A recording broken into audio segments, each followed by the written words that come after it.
행복에 대한 말씀 가지고 말씀 나누려고 하는데 좀 지루할 수도 있지만 그러나 귀를 기울여 잘 들어보면 우리가 얼마나 중요한 걸 놓치고 살아가고 있는지에 대한 내용을 담고 있습니다.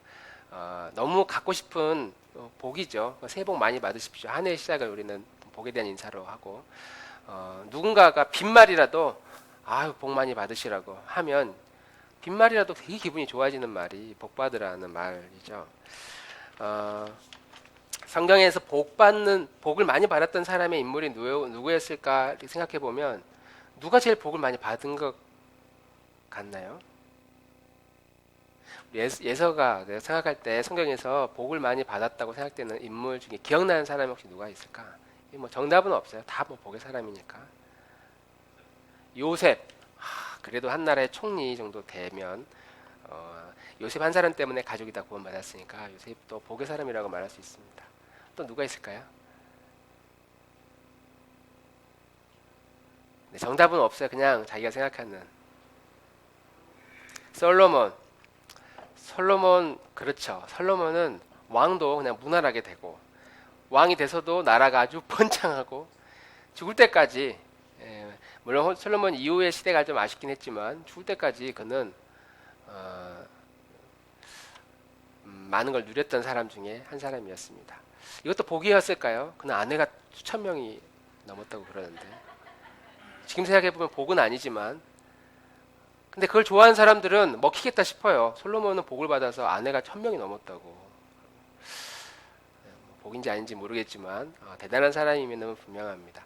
솔로몬 이야기를 좀 더 해보면 좋겠는데 솔로몬은 그 업적 중에 성전을 지었잖아요. 물론 성전에 짓는 모든 재료들은 아버지가 다 준비해놨어요. 숟가락만 얹었을 것 같아요. 실제로 설계를 하고 구도를 잡고 필요한 것들을 구체적으로 채워나가면서 세웠던 솔로몬이었지만 대부분의 준비는 다윗 왕 때 다 준비해놨고 주변 나라와 국가의 관계도 다윗 왕 때 워낙 잘 해놨기 때문에 솔로몬이 왕이 됐을 때도 주변 왕국에서 함부로 이스라엘을 넘보지 못했던 나라였고 나라도 안정이 됐던 것 같아요. 백성들은 솔로몬을 매우 존경했고 주변 나라의 그 모든 왕들이 솔로몬이 정치를 잘한다더라. 경제에 대해서 또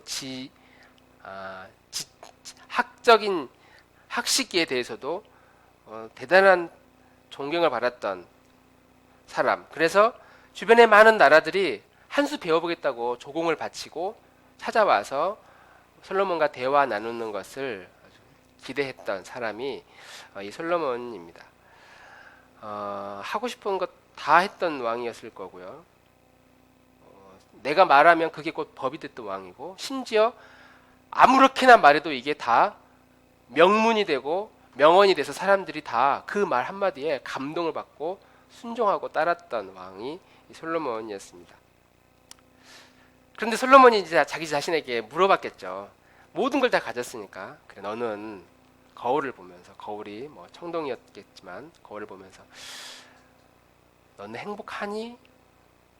너의 인생은 어떠니? 라고 물어봤을 때 모든 것을 다 할 수 있었고 해왔고 누렸던 왕이었지만 자기 자신이 정말 행복한지 잘 몰랐던 것 같아요. 그래서 전도서에서는 이렇게 고백합니다. 넌 행복하니? No, 난 행복하지 않다. 다 헛된 것뿐이다. 모든 게 다 헛되다. 행복하다고 생각했는데 실제로의 삶은 결코 행복하지 않았던 사람. 그래서 마지막 인생에 헛되고 헛되니 헛되고 헛되니 모든 것이 헛되다. 내가 지혜도 가져보고 권력도 가져보고 모든 것을 소유했지만 그것이 나를 결코 행복하게 하지 않았다 라고 솔로몬은 고백하고 있습니다. 다 가지면 행복하는가? 그렇지 않은 것 같아요. 소유하는 것으로 우리는 행복해지지 않은 것 같습니다. 그러면 우리가 생각할 때 나는 어떻게 하면 행복해질 수 있을까? 그리고 여기 계신 분들 중에도 우리가 한 주간 열심히 노력하는 이유는 그나마 행복해지는 삶을 복받는 삶을 사모하고 살아가고 싶으니까 한 주간 놀지 않고 대충 살지 않고 나름대로 열심히 살아갔을 거라고 생각합니다. 우리가 행복해지기 위해서 노력하는 그 삶이 진짜 행복인지 아니면 아무 생각이 없는 삶인지 무엇이 진짜 복된 삶인지 우리가 이 기준에 대해서 생각해 볼 필요가 있고요. 예수님이 우리에게 가르쳐 주셨던 이 팔복에 대한 기준만큼 우리도 한번 점검해 볼 필요가 있습니다. 그래서 이제 찾아봤어요. 사람들이 어떻게 하면 행복해지려고 하는가. 풍성한 삶의 초대를 하셨던 분들은 기억이 나실지 모르겠어요. 사람이 행복해지기 위해서 여러 가지 조건들이 있는데 네 가지 조건이 있다. 첫 번째는 돈을 많이 갖는 것, 경제적 능력, 물질을 많이 소유하면 행복해질 거다라고 생각해 사람들은 열심히 돈을 찾아갑니다.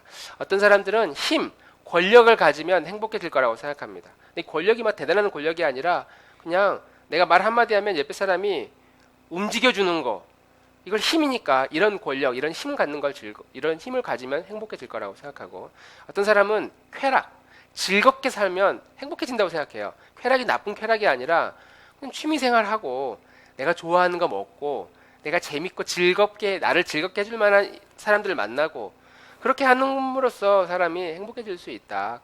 쾌락을 통해서 즐거움을 통해서 우리가 행복해질 수 있다라고 생각합니다.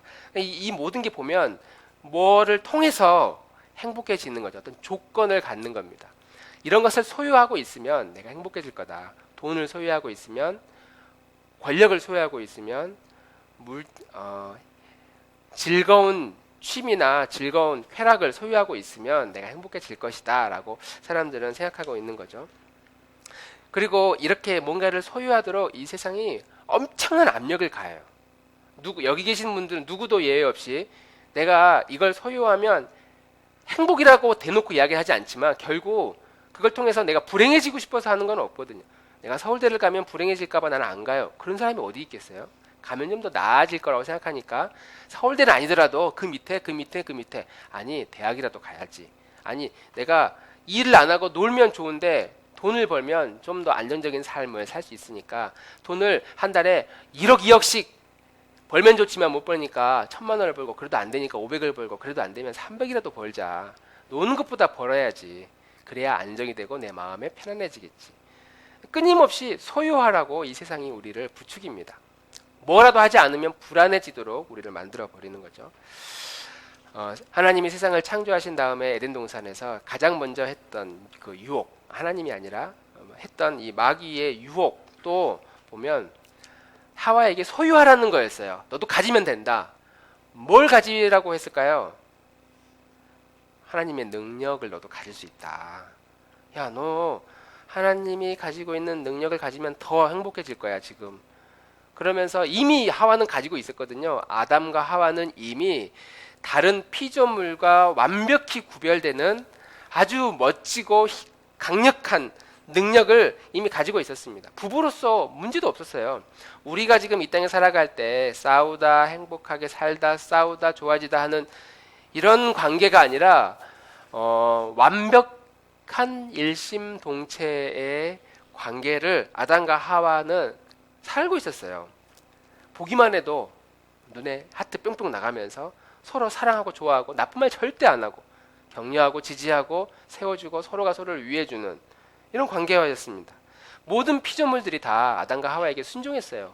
짐승도 다 순종하고 나무들도 열매들도 다 아담과 하와의 열심과 노력에 다 열매를 맺고 순종하는 그런 환경이 이 에덴 동산의 환경이었습니다. 모든 게 다 아담과 하와 거였고 모든 걸 다 가졌고 누리고 살아가는데 불편함이 없었는데, 그래서 하나님 다음으로 가진 게 많은 사람이 하와였는데 마귀가 하와에게 그랬죠. 다 가졌는데 한 가지 못 가진 게 있었어요. 하나는 선악과. 그리고 이 선악과의 의미는 하나님의 명령이 있다. 하나님의 명령, 먹지 말라라는 그 명령. 내가 다 할 수 있는데 그 명령만 어기면 안 돼 라고 할 때 마귀가 너 그거 명령 어겨도 돼. 그러면 너 하나님이 가지고 있는 능력을 너도 소유하게 돼. 또 다른 소유를 가지라고 마귀가 부추기죠. 너도 하나님이 가지고 있는 능력을 가질 수 있다. 이 소유에 대한 유혹은 에덴 동산에서부터 시작해서 지금도 계속 됩니다. 우리가 내가 이 소유에 대한 욕심을 갖게 될까봐 나는 그냥 일주일 동안 돈 안 벌고 놀아요. 내가 열심히 공부 안 하는 이유는 교만해질까봐 대충 공부 안 해요. 이거는 우리 인간의 이 육신의 이 핑계고요. 우리는 열심히 살아가고 열심히 노력할 필요가 있습니다. 왜냐하면 그렇게 해도 생각만큼 벌이가 들어오지 않고 지식이 쌓아지는 게 아니고 몸이 건강해지지 않기 때문이죠. 에덴 동산에서 쫓겨났을 때 부지런히 땀과 힘을 쏟아야만 열매가 맺게 된 것처럼 우리는 열심히 살아도 될까 말까인데 교만해질까봐 소유하면 이게 탐욕자가 될까봐 내가 대충 살아간다. 이건 더 말이 안 되는 이야기입니다. 지금도 끊임없이 그러나 사단은 소유하면 행복해질 거라고 우리에게 아주 강력한 유혹거리가 우리 주변에 되게 많이 있습니다. 그리고 나서 이게 점점 발달하는 것 같아요. 예전에는 소유하면 행복해 라고 생각했는데 지금은 사람들은 가져봐도 행복하지 않더라라는 생각을 많이 해요. 그래서 소소하고 확실한 행복을 쫓아가는 사람들이 생각보다 많아졌습니다. 조그만 건데도 그거 보고 너무 행복해하는 거예요. 라면 하나 끓여가지고 계란 하나 올리고 팍 썰어가지고 집어넣어서 그 보기만 해도 그래 이런 게 행복이지 뭐가 행복이야 하면서 그것에 만족하는 삶. 조그만 것의 행복을 이거 행복이야 괜찮아라고 느끼게끔 하는 식으로 발전하고 또 다른 거 하나는 소유하면 행복해진다고 생각했는데 이걸 바꿔요. 교묘하게 어떻게 바꾸냐면 소유해도 사람들이 행복해하지 않아. 그래서 소유하는 과정 자체가 이미 행복이야. 소유해 나가는 과정 자체가 이미 행복이야. 열심히 땀을 흘리고 노력했어요. 그러면 돈이 100만 원에서 500만 원이 늘었어. 그러면 소유가 많아졌으니까 행복해지잖아요. 그 다음날 열심히 노력해서 500에서 5천만 원으로 재산을 늘렸어요. 그럼 재산이 늘어났으니까 행복해지잖아요. 5천만 원에서 5억으로 늘렸어요. 그리고 이 과정을 쉬지 않아요. 우리가 나무젓가락으로 밥을 먹는 거나 금수저로 밥을 먹는 거나 밥맛이 다릅니까? 아니면 내가 1억짜리 집에서 사는 거하고 100억짜리 집에서 사는 거하고 좀 차이는 있겠네요.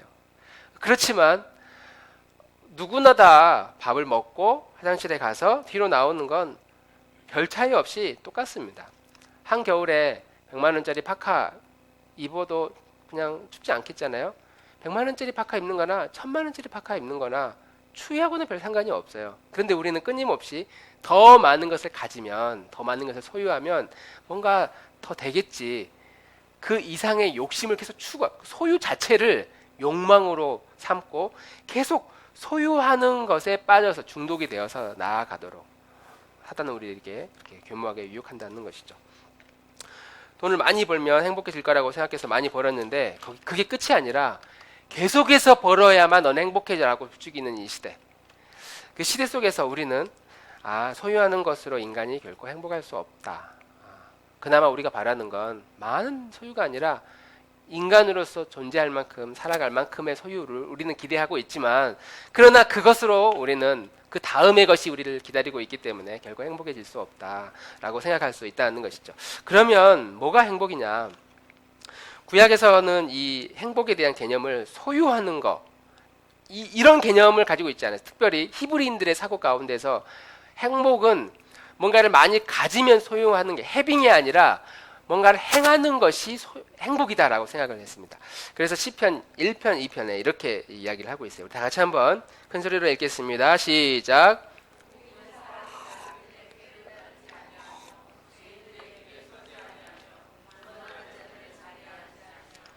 오직 여호와의 율법을 즐거워하여 그의 율법을 주야로 묵상하는 자로다. 구약의 사람들은 히브리인들의 사고로 뭔가를 많이 가지면 행복해질 거야 이런 사고를 갖지는 않았어요. 물론 타락한 인간들은 많이 소유하려고 했지만 그들의 가르침, 성경의 가르침, 구약의 가르침들을 보면 악인의 꾀를 따르지 않는 겁니다. 그렇게 행하지 않는 거예요. 죄인들의 길에 서지 않는 겁니다. 오만한 자의 자리에 앉지 않는, 그렇게 하면 안 돼요. 오만한 자리에 있으면 그건 죄예요. 그렇게 행하지 않는 게 그들이 가지고 있는 행복의 출발이었어요. 그리고 오직 여호와의 율법을 즐거워하는 겁니다. 여호와의 말씀을 듣고 즐거워하고 그것을 주야로 묵상 행하는 거예요. 뭔가를 하고 또 그것을 하지 않음으로써 우리는 행복해질 수 있다. 소유하고는 별 상관이 없는 문제죠.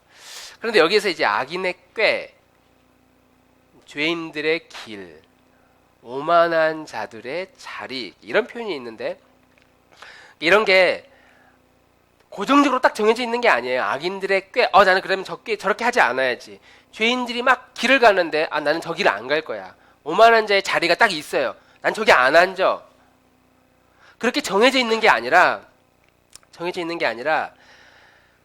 주야로 말씀을 묵상하지 않는 모든 것이 다 악인의 꾀가 되는 겁니다. 그러니까 그런 공간이 있는 게 아니라, 오만한 자리가 있는 게 아니라, 주야로 묵상하지 않는 모든 삶은 다 오만한 삶이에요. 그건 다 죄인, 악인들의 꾀를 쫓아갈 수밖에 없고 죄인들의 길로 이미 들어서 버린 삶이다. 왜냐하면 인간은 본질적으로 나 중심적인 죄성을 가지고 있는 존재잖아요. 우리는 아무리 부인해도, 내가 아무리 열심히 노력해서 훈련을 받았다 하더라도 인간의 본질은 죄인입니다. 나 중심적인 삶을 살 수밖에 없어요. 누군가가 내 마음이 은혜를 받고 따뜻하고 평안할 때 말고, 내가 마음이 좀 귀찮고 짜증날 때 내 마음을 콕 찌르면 발끈할 수밖에 없는 게 인간의 존재 아니겠습니까? 하나님의 말씀을 묵상하고 순종하지 않는 모든 길은 다 사람을 죄인의 길로 가게 하고 오만한 사람이 되게 만들고 악인의 꾀를 따르는 삶이다. 그래서 행복이라는 게 어떤 꾀가 있고 어떤 길을 가고 어떤 자리가 우리를 행복해 주는 것이 아니라 행하는 것, 하나님의 말씀을 묵상하고 율법을 따르고 순종하는 것, 그것이 바로 복이다. 여호와의 말씀을 열심히 묵상해서 하나님으로부터 뭔가를 받는 게 이게 복이 아니라, 말씀을 읽고 묵상하고 이게 주님의 뜻인가, 하나님과 교제하고 대화하는 것이, 이러한 행위 자체가 이미 복이다라고 성경은 말씀하고 있는 것이죠. 하나님의 말씀을 우리 한번 따라해 보겠습니다. 읽고, 듣고, 쓰고, 암송하고, 묵상하고, 이런 것을 부지런히 하는 것 자체가 복이다라고 그래요. 성경은. 우리 사람은 그것으로 만족할 수 있다. 우리 사랑하는 아들목 교우들이 어려운 거잖아요. 막 큐티, 오늘 나 큐티 깜빡했네. 넘길까? 아니, 해야지. 책을 폈는데 막 머릿속에 막 다른 생각이, 온갖 생각이 있는데 막 꾹 참고 견디면서 한 줄 읽고 무슨 뜻인지 모르겠는데 넘어가자 해가서 오늘 큐티 했다, 다행이다. 이런 차원이 아니라 하나님의 말씀을 통해서 하나님과 대화하고 교제하고, 하나님 오늘도 나에게 나와 함께 해주시고 나의 생각을, 내 마음을 다스려 주시니 감사합니다. 하나님과 교제하고 있는 것을 자체를 우리가 누릴 수 있는 그런 성도의 수준, 그런 삶의 수준으로 나아갈 수 있도록 우리가 함께 노력하면 좋겠습니다. 할렐루야. 두 번째, 구약의 복은 하나님의 말씀 자체를 누리고 그것을 행하는 것이 바로 복이다, 이렇게 말씀해 주셨다면, 신약 시대는요 이걸 바꿔요. 마귀가 또 하나님의 말씀을 누리고 있는 사람, 하나님의 말씀을 듣고 있는 사람, 순종하고 있는 사람에게 그것을 교묘히 바꿔서 어떻게 바꾸냐면 소유하는 것으로 바꿉니다.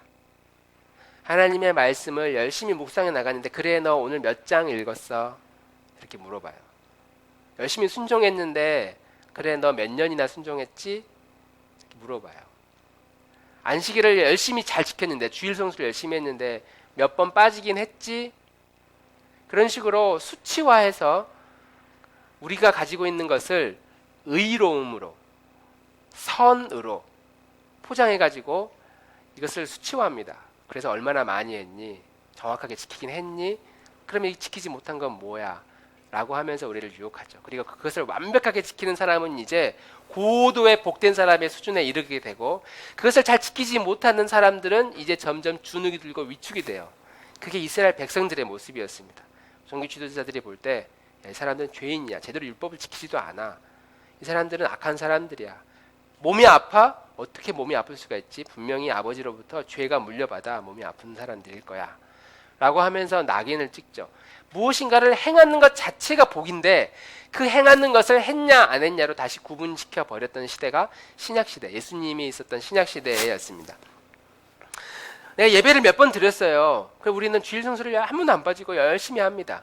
그런데 상대적으로 우리가 주일날 자주 빠지거나 근무가 있거나 하는 경우에 좀 마음이 괜히 미안한 마음이 들고 하나님께 괜히 미안한 마음이 들고 막 그런다는 거예요. 헌금을 누군가는 많이 냈는데 나는 헌금을 제대로 드리지 못해요. 누군가는 평생 새벽을 깨우고 하루에 몇 시간씩 기도를 하는데 내가 보면 난 몇 시간이나 기도했지 별로 기도를 한 게 별로 없어요. 하나님을 위해 내가 뭔가를 많이 드린 것보다 드리지 못한 게 더 많다는 내 마음 가운데 마귀가 내버려 두겠습니까? 계속 우리를 송사하겠죠.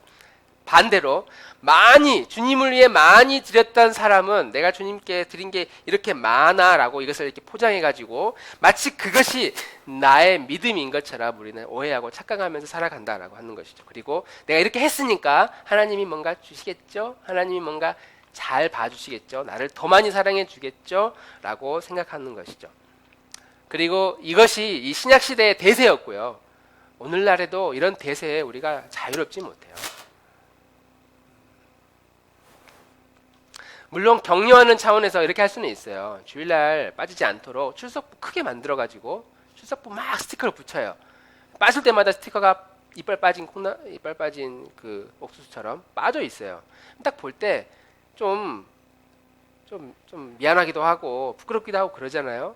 그래서 우리는 그런 부끄러움 때문이라도 부지런히 나옵니다. 우리 아이들은 아주 달란트 받느라 최선을 다하거든요. 달란트를 하나라도 빠뜨리면 내가 1등이지만 혹시 2등이 될까봐 그 마음에 열심히 주일날 나옵니다. 그러니까 내가 신앙생활을 열심히 하게끔 하는데 일종의 동기부여는 될지 몰라요. 하나님이 열심히 하신 이들에게 복을 주시고 은혜를 주신다. 동기부여를 할지 모르겠지만 그것으로 우리는 행복해질 수 없다는 거죠.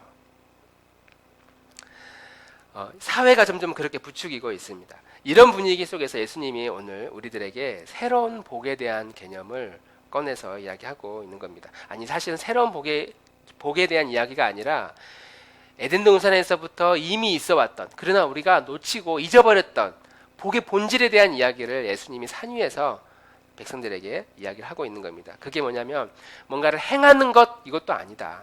뭔가를 소유하는 것 이것도 아니다. 존재 자체에 대한 행복, being이라고 그러나요?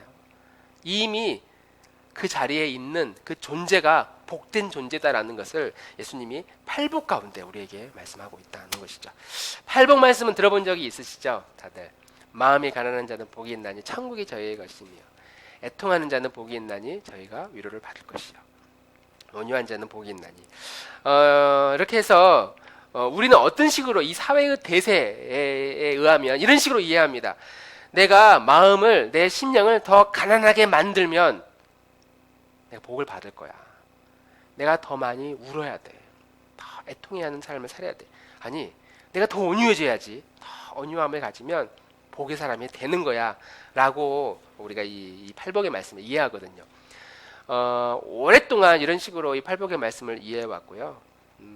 이해해왔습니다. 그런데 우리가 예수님이 이 구절 뭔가 행하는 것으로 또 하나 알려주기 위해서 팔복 말씀을 한 게 아니기 때문에 우리가 이 구절을 이해하기 위해서는 예수님이 말씀을 전하셨던 이 사회적 분위기를 좀 이해할 필요가 있습니다.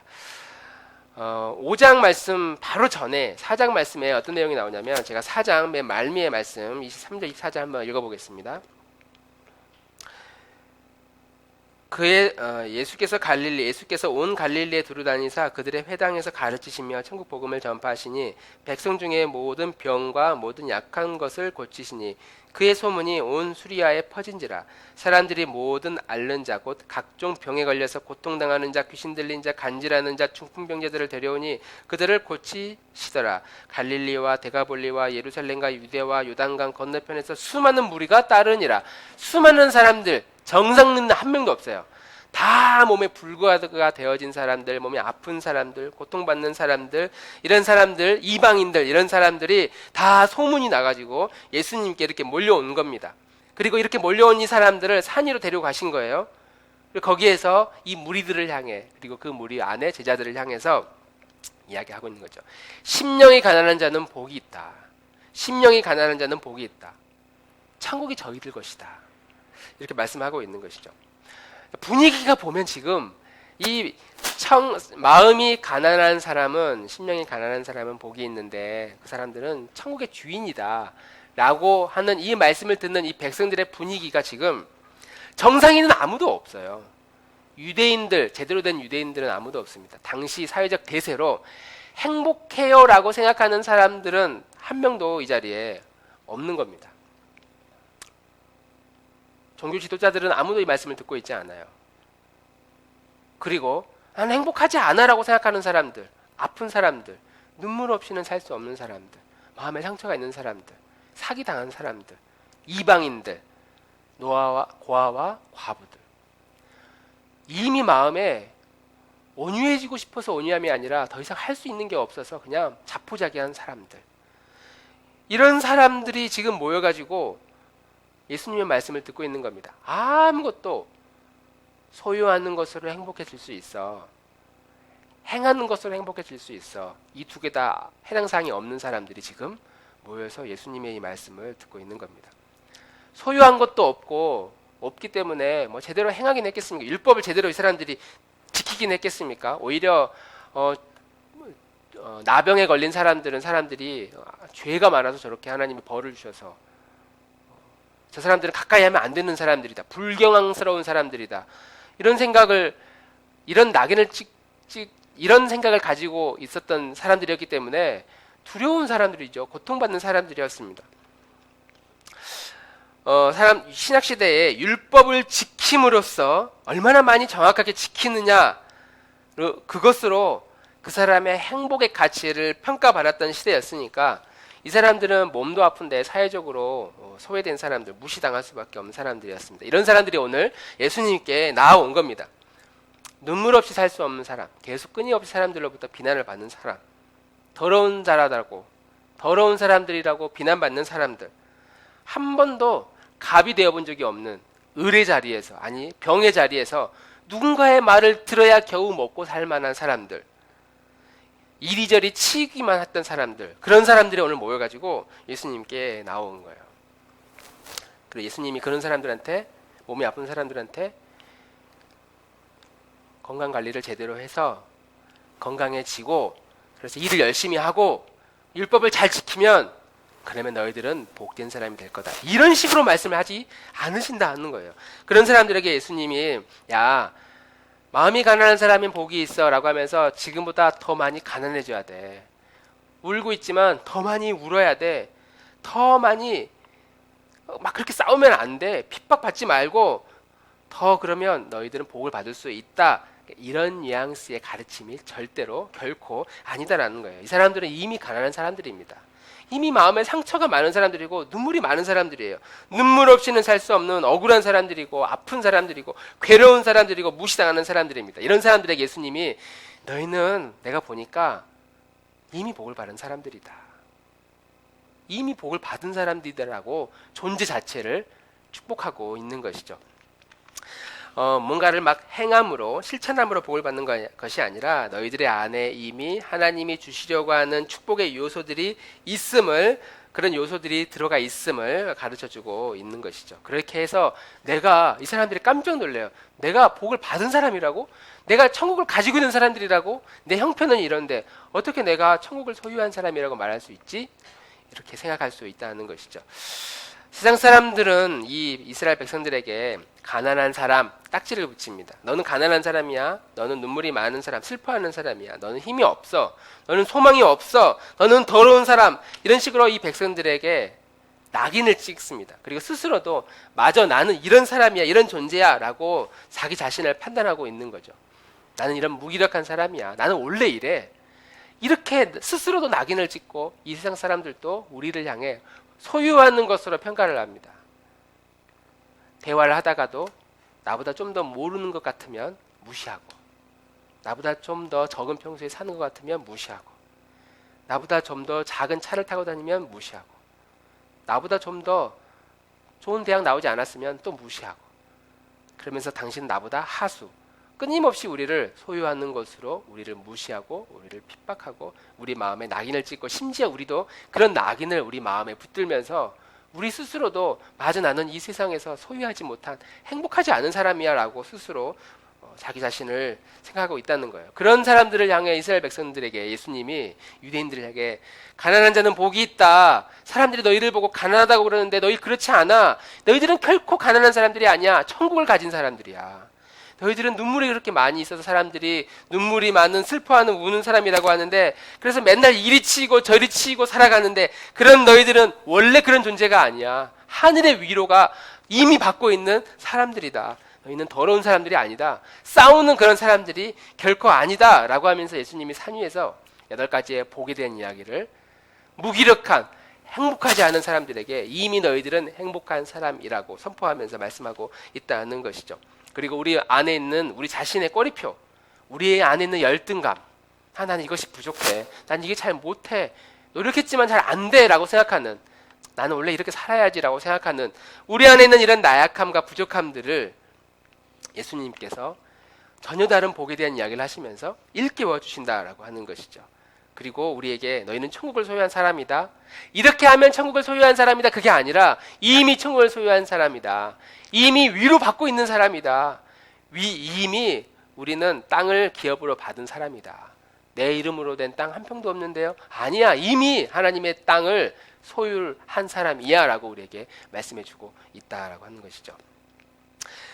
그래서 팔복의 말씀을 쭉 한 다음에 이렇게 하래요. 12절에 이렇게 하면서 살아가래요. 우리 함께 읽겠습니다. 시작. 기뻐하고 즐거워하라. 하늘에서 너희의 상이 큼이라. 박해하였느니라. 아멘. 그러니까 지금 너희들은 핍박을 받고 있고 박해를 받는 것이다. 원래 그런 존재가 아니다. 라고 말씀하고 있는 것이죠. 물론 약간의 차이는 있습니다. 이 유대인들은 이미 여호와 하나님의 존재를 알고 하나님을 믿고 율법을 지키려고 했지만 지키지 못했다. 하나님에 대한 인식을 하고 있던 이 사람들이었습니다. 이 사람들한테 너희는 구원받기 위해 어떻게 해야 돼 이런 행위를 말하지 않고 이미 유대인이었던 이스라엘 사람들에게 하는 말씀이에요. 이 말씀을 우리는 불신자에게 적용하지 않습니다. 안 믿는 사람들에게 그냥 육신적으로 가난하게만 살아가는 사람들에게 하나님이 당신 가난한 사람은 복이 있다고 그랬어요. 당신은 육신적으로 가난하니까 천국을 받은 사람이에요. 이렇게 말하지 않아요. 존재가 이미 유대인이었던 하나님의 존재를 믿고 그 율법을 소유하고 있었던 사람들에게 했던 것처럼 오늘날 우리의 믿음이 크냐 믿음이 작냐 이 차원이 아니라 하나님의 말씀을 듣기 위해 찾아온 이 자리에 앉아있는 우리 자신이 이미 내가 천국을 소유한 사람이다라는 사실을 일깨워주는 거죠. 어린아이든 노인이든 내가 성경을 많이 알든 적게 알든 내가 하나님에 대해서 적대적인 관계를 가지고 있지 않는 한 하나님의 문 안으로 하나님 나라의 문 안으로 이미 들어왔을 수도 있지만 아직 이렇게 문 밖에 서가지고 저 안에 뭐가 지금 일어나고 있나 보고 있는 사람이라 할지라도 우리의 시선이 하나님을 향하여 조금이라도 가지고 있다면 하나님은 그런 사람들을 향해 보고 있는 사람이다. 내가 가난하지만 눈물이 많고 슬픈 일이 많지만 아니야. 이미 천국을 소유한 사람이야. 이미 하늘의 위로가 있는 사람이야. 하나님이 우리를 구원하실 때 예정에 의한 관점에서 본다면 하나님이 우리를 예정하셨는지 안 하셨는지 몰라요. 그건 우리가 하나님 나라의 안으로 갔을 때 확인하게 될 겁니다. 그런데 거꾸로 우리는 몰라요. 그리고 알 필요도 없는데 하나님의 입장에서는 이미 우리를 지금 구원의 문턱 안으로 들어왔거나 바깥에 있거나 상관없이 이미 하나님 나라의 백성이죠. 하나님이 계획하셨다면 작정하셨다면 그 계획된 모든 백성들은 다 본질 자체가 하나님의 복의 근원입니다. 복을 받은 사람들이고 이 복을 누리며 살아갈 사람들입니다. 시기적으로 내가 20대 때 예수님을 믿고 영접해서 하나님에 대한 지식을 쌓아가고 있느냐 60대 70대가 돼가지고 주님 앞에 나와 있느냐 나아가게 되느냐 아직은 내가 믿음이 없지만 10년 20년 후에 하나님을 온전히 만나게 될 것이냐 이건 우리는 사람마다 차이가 있을 수 있지만 하나님의 관점에서 보면 이미 내 백성이고 내 자녀라고 하는 것이죠. 그런 점에서 우리는 이 땅에서 예수님을 이미 믿고 하나님의 자녀로 살아가야 되겠다고 마음 먹고 그런 믿음을 가지고 살아가는 우리들의 눈을 가리고 있는 이 비닐 진짜 복이 무엇인지를 자꾸 헷갈리게 만드는 이 육신의 이 비닐을 우리는 끊임없이 던져야 됩니다. 버려야 되는 것이죠. 그리고 예수님이 말하는 그 복 아 맞아 진짜 복은 저런 거야 라고 생각하는 예수님의 말씀에 대한 복 예수님이 말씀하시는 그 길에 대한 복 그래서 예수님을 믿고 예수님을 만나고 예수님을 알아가고 예수님의 존재를 내가 발견하고 그 존재 때문에 아 내가 원래 이런 사람이구나 라고 하는 그 깨달음 존재에 대한 귀함의 깨달음을 우리가 그 가치를 늘 발견할 수 있어야 된다라고 하는 것이죠. 이것이 바로 바른 믿음이고 참된 기독교 신앙의 정신입니다. 마귀는 방해할 겁니다. 끊임없이. 무엇을 하지 않으면 죄책감 들게 만들고 주눅 들게 만들고 내가 이렇게 하지 않으면 복을 받지 못할 거야 라고 우리를 유혹할 겁니다. 그래서 너는 얼마나 가졌는데, 그래서 내가 많은 걸 소유하고 있지 않다는 사실 때문에 절망하게 하고 율법을 제대로 지키지 못하는 사실 때문에 슬퍼하도록 만들지만,